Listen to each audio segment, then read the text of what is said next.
L'île de la Réunion est recouverte de 90 000 hectares de forêt, soit près du tiers de sa surface.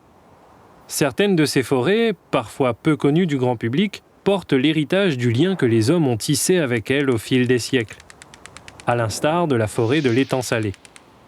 Située au-dessus des zones cultivées, dans la fraîcheur humide des hauts de la localité du même nom, au sud-ouest de l'île, cette forêt est un havre de nature et dégage une impression de bout du monde. De nombreuses espèces s'y développent, comme les pionnières que sont les fougères aigles. Structurant les sols, elles jouent un rôle crucial pour que d'autres espèces s'installent et forment la forêt.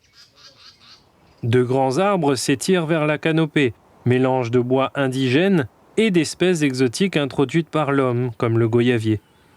De nombreuses orchidées terrestres y sont également présentes, dont Sinorchis citrata, assez rare et endémique de l'île. Certains secteurs de la forêt correspondent à d'anciennes zones agricoles, d'anciennes cultures de géranium retournées à l'état de friche, où dominent les plantes invasives telles que la vigne marronne ou le longose. Les traces laissées par l'homme sont ici nombreuses et prennent des formes différentes. Emblématique des besoins de la population des bas, une canalisation est encore visible, au sol et dans les airs. Elle permet encore aujourd'hui d'acheminer l'eau depuis le secteur, connu pour ses très nombreuses sources. Elle laisse imaginer les efforts consentis par les ouvriers à une époque où tous les matériaux devaient être acheminés à dos d'homme dans des pentes particulièrement glissantes. Non loin de celle-ci, un gigantesque camélia rouge que l'on trouve habituellement dans les jardins indique qu'il y avait jadis une habitation non loin de là. Parmi les 500 plantes qui ont une propriété médicinale à La Réunion, autant indigène qu'exotique, c'est le goyave marron, le zambaville vert et le fleur jaune. Le goyave marron, c'est une des plantes qui est les plus utilisées à La Réunion, une plante qui est assez commune, qui est indigène de cette zone de l'océan Indien, et utilisée beaucoup comme anti-inflammatoire et comme diurétique. Le zambaville vert, elle, c'est vraiment la plante de l'estomac, c'est une petite marguerite de montagne, une pionnière, et elle, c'est vraiment utilisé pour l'estomac. Fleur jaune, lui, ça va être aussi un diurétique, ça a tendance à fluidifier le sang.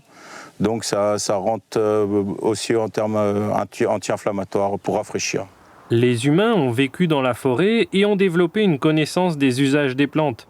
L'usage thérapeutique de certaines plantes fait partie du rapport au monde végétal à La Réunion.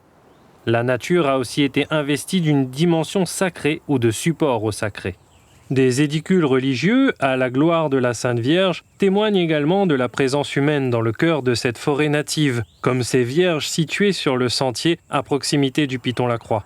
Ornées d'une grande croix à l'initiative du curé de l'étang salé au XIXe siècle, de nombreux fidèles s'y rendent en pèlerinage, traversant ainsi la forêt de l'étang salé, resserrant encore plus la trame des liens qui tissent les hommes au patrimoine naturel de La Réunion.